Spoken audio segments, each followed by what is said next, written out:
Welcome to Naraya Speaks, a space for the thoughts we usually keep in the journal, the notes app, and late night conversations. Here, we talk feelings, relationships, self worth, grief, growth, and everything in between. So, whether you're listening while driving, cleaning, studying, or trying to figure out life in real time, I'm glad you're here. This is Naraya Speaks. Hello, everyone, and welcome back to Naraya Speaks.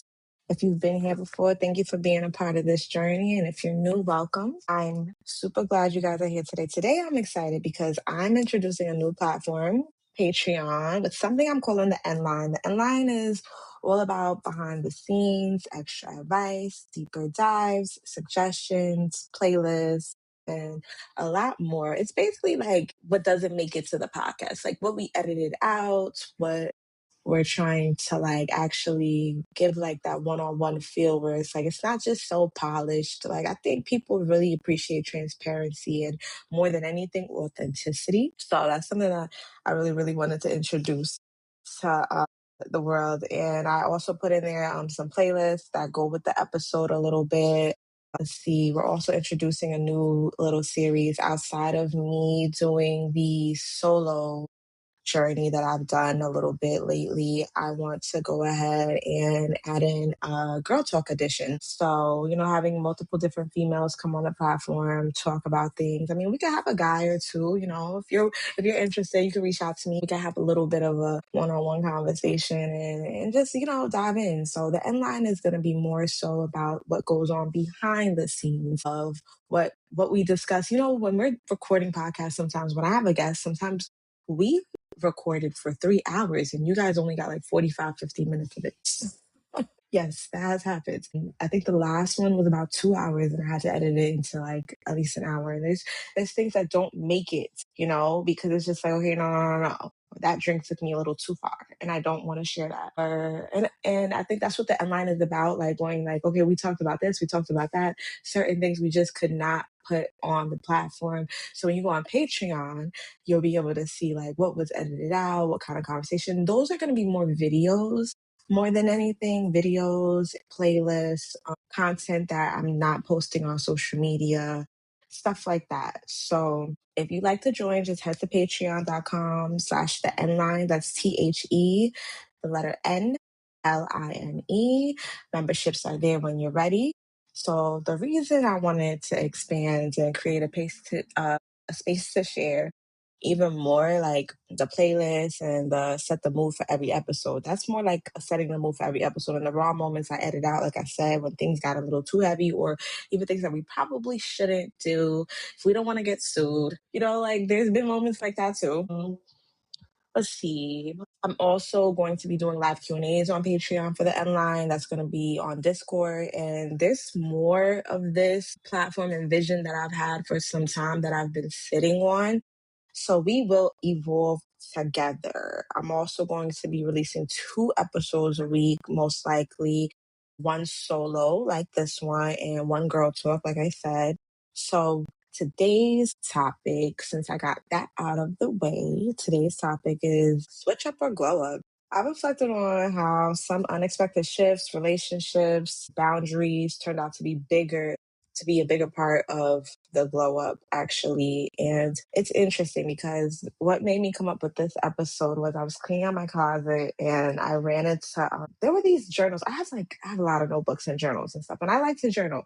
I just recently, I think about a year ago, started journaling more on the journal app. If you guys have iPhone or Apple, there is a journal app on your phone or your MacBook, and you can actually upload pictures into your journal. So I like that because I get to like, there's whatever pictures I took the day before, whatever I'm reflecting on, I journal about it and I upload the pictures. And I even like was able to go back into 2025 and look at what I entered for last year, this day kind of thing. And just being able to like switch it up. Journaling is a very big part of therapy. It's therapeutic. It works for me. For those of you that are not into journaling, I would suggest giving it a try. Try consistently journaling for at least 21 days. See how much of yourself you get to drop on paper or even on the journal app, like I said, and see how much of that breeds self-awareness. It really, really does. There's nothing anybody can't tell me about myself that I don't know about myself.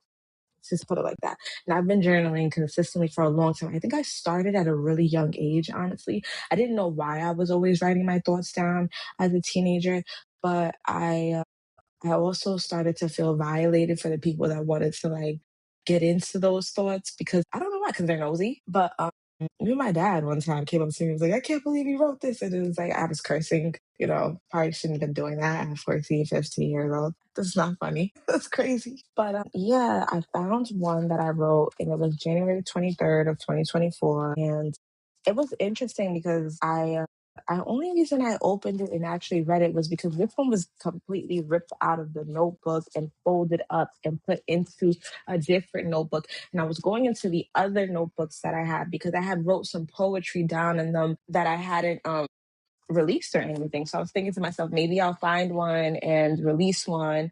So I'm going to be putting that on the Patreon as well, as far as what poem from that book that I was looking for. And the book I named it Melodies Never Die, since my daughter that passed away, her name was Melody. And I have wrote some poetry in here in 2024 that I hadn't really released. So that's what I was looking for. Then I stumbled upon a journal entry. And the journal entry was talking about how I was thinking about going to cosmetology school. And there was this guy that I really liked. And he was saying he was happy I wasn't dealing with someone else. And he was happy I wasn't dealing with this other specific person. Not that I wasn't dealing with somebody else. Like he was happy that I wasn't dealing with this specific person. And I'm not giving details because I do not need this to fall on me in a way that I'm not expecting. So I wrote in this entry how I really wanted something serious with this guy. And I still am in contact with this guy, but just not in this romantic way anymore. And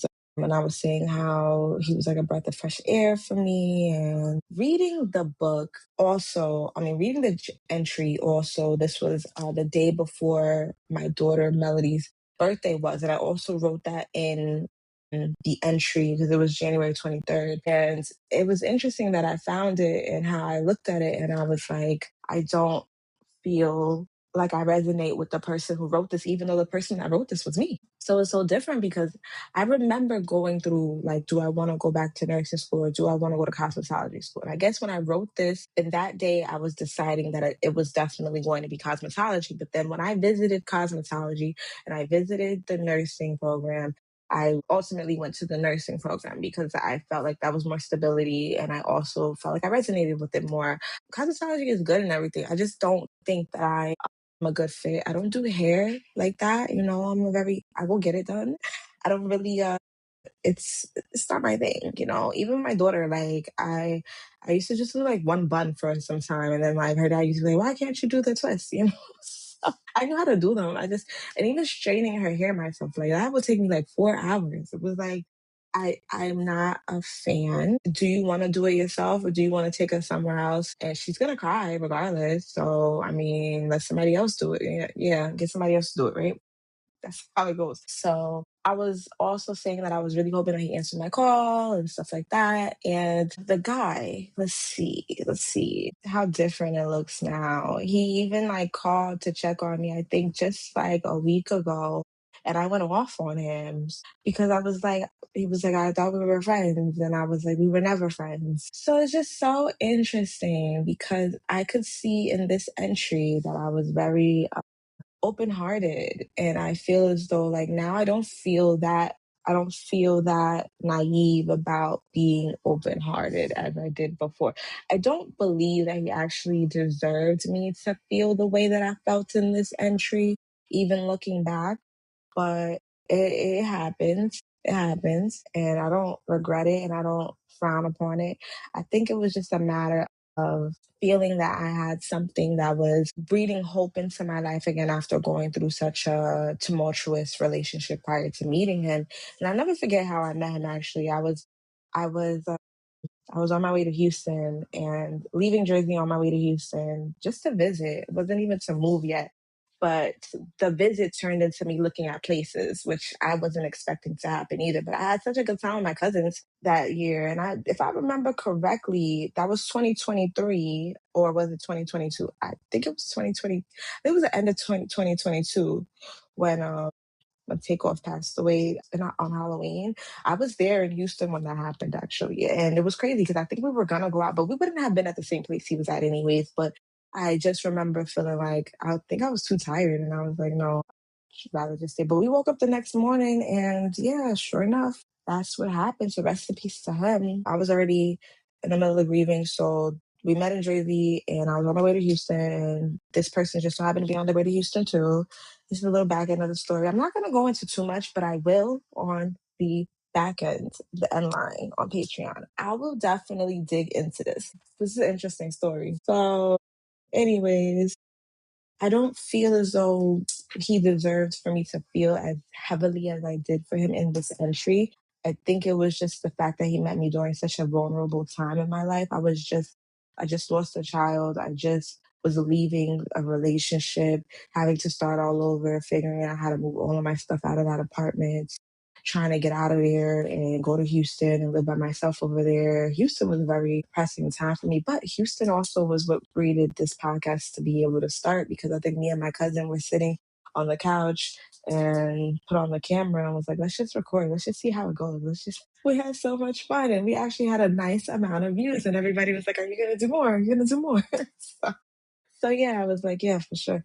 I've been able to successfully make this journey go on. So now I started this a while ago and it is now 2026. Crazy. But it's interesting how choosing the nursing instead of the cosmetology did shift my identity. It did make it seem as though like it was more important, but it also made more sense for me, to be honest.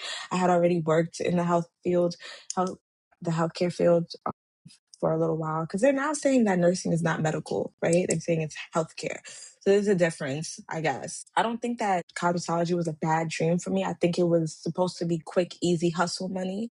And I think it's important, honestly, as a woman to have a hustle outside of your field.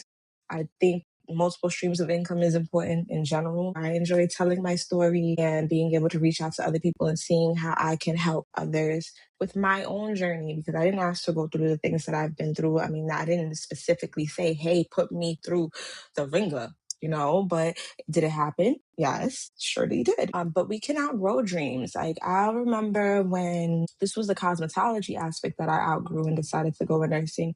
But I do remember also when my father asked me what I wanted to be when I was 13 or 14, and I said I wanted to be a fashion designer.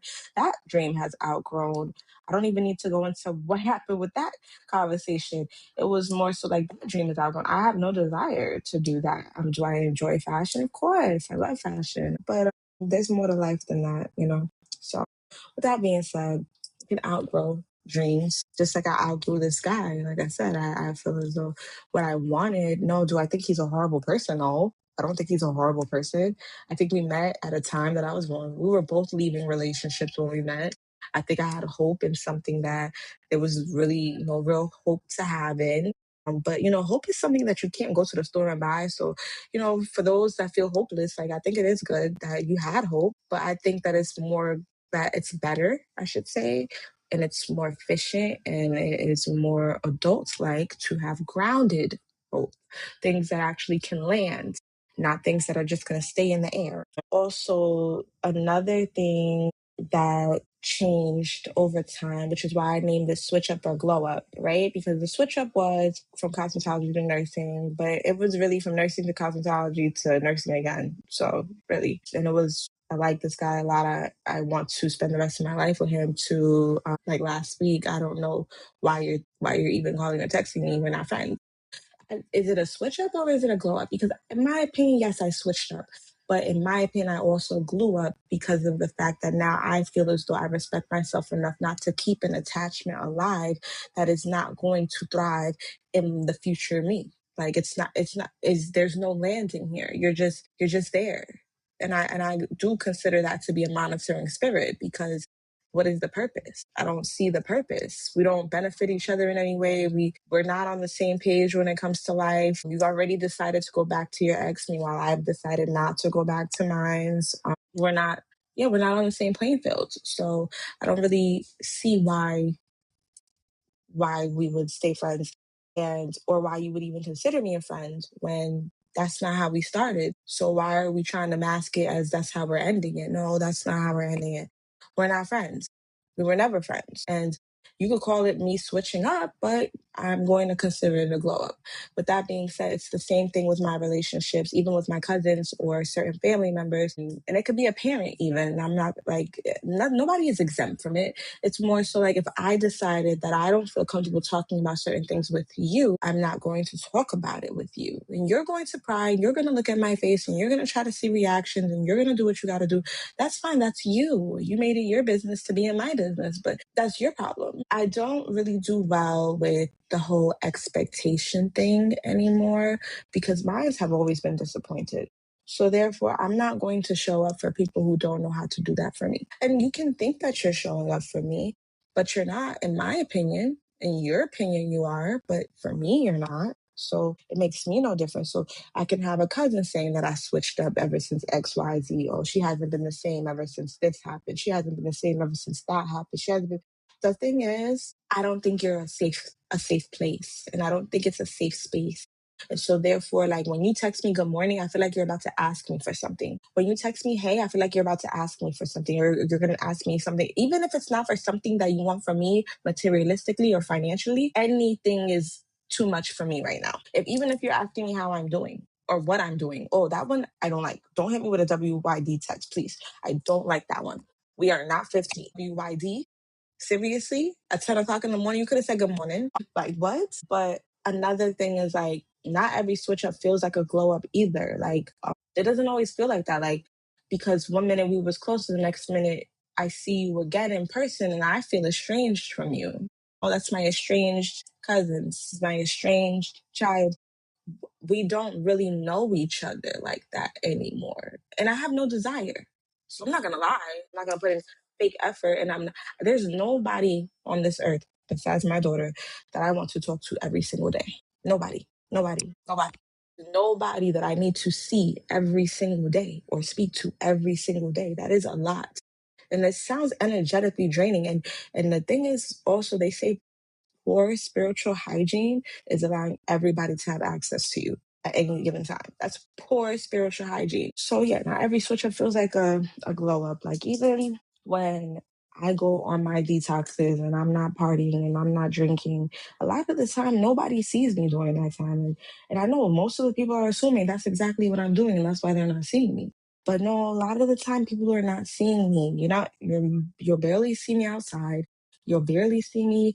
I'm in my creative and I am very, very focused. So when I'm focused on one thing, I'm focused on getting out of my funk, whether that's depression, anxiety.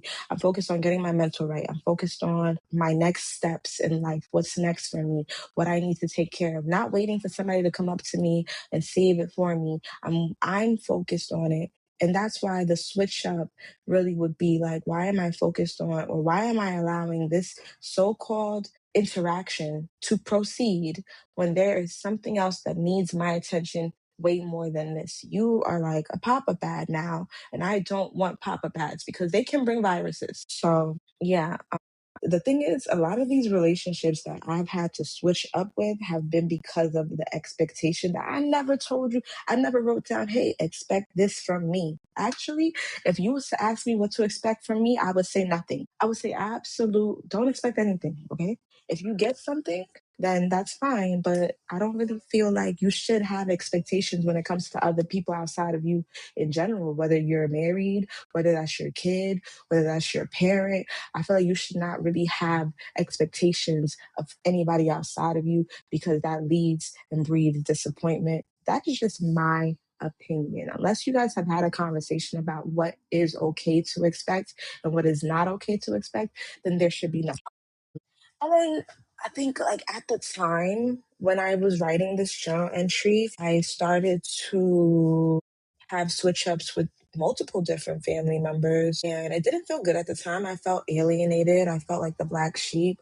I felt like the story was told wrong. I felt like a lot of people were putting their hand in the pot, and that is actually, yeah, that this entry was actually around the time that I decided that I would never want to have a close relationship the way that I used to with my family. So it didn't feel good in the moment, but now I realize it was necessary, and timing is important, and how that day specifically that I wrote this journal entry journal on January 23rd is actually a very significant day for me. The end of January, that time of the year is a big time for me because a lot of heavy realizations. That first month of the year is always really, people are usually diving into their goals for the year and stuff like that. Meanwhile, I'm just like still just getting out of Christmas or New Year's, you know.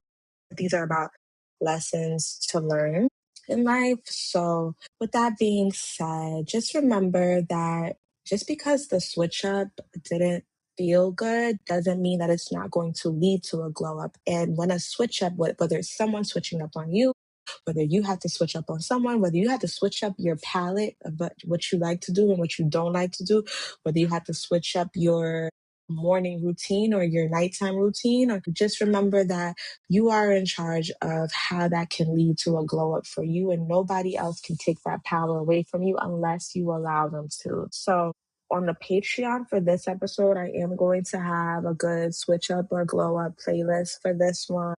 I'm going to definitely take a picture of this journal entry, which is vulnerable and a little slightly embarrassing, I'm not gonna lie. But I'm gonna put it on the Patreon for my members to be able to get that like intimate detail of like where this episode was inspired from. I'm gonna go ahead and dive in on the back end behind the scenes of this as far as, you know, little things that I'm not gonna speak about on here when it came to this journal entry. And that's just gonna be an exclusive right there. So thank you guys for being here. Make sure you send this to someone that you think might need it. And sometimes life's biggest switch ups become the very thing that leads us into our glow up. So don't forget to follow the End Line on Patreon and tune in for solo and girl talk episodes moving forward. I can't wait to grow with you. And thank y'all for being here.